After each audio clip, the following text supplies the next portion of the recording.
Foreign exchange, all currencies are appreciating against the dollar. We are worried because I don't believe Mexico or Chile or Colombia are better than before.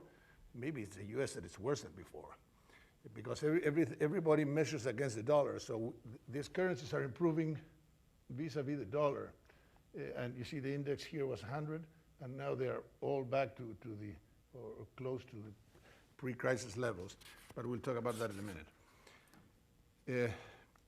Everybody worries about inflation.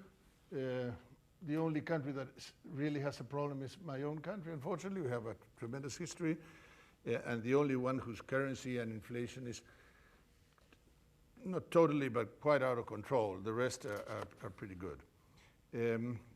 Just so that you keep in mind the status of Latin America these days, you have four countries, Brazil, Chile, Mexico, and Peru, who are investment grade. They are doing their homework. They have become disciplined. They have become orderly, and they are deriving a lot of benefits from that. Colombia is probably coming into it very soon.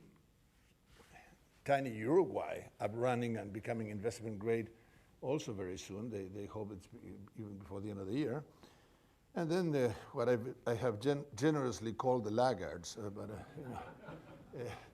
it's believe me, it's not very pleasant, and I'm not very proud to have to admit that Argentina can be compared to Venezuela, and Ecuador, and Bolivia, but that's what it is.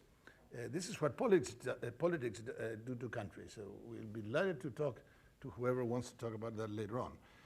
But bottom line, market indicators are powerful arguments in favor of those that believe that the crisis is over. Those markets are coming back. The normalization phase is close to being complete now. As I have stated above, macroeconomic indicators trail a few steps behind financial ones. So where does that lead us? I just put the last graph. You don't want to see all that.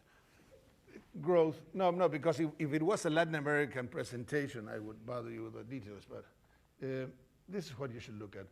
The worst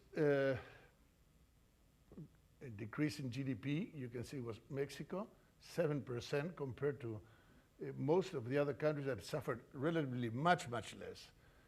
But IMF projections and most consensuses go for this kind of rates of growth in 2010.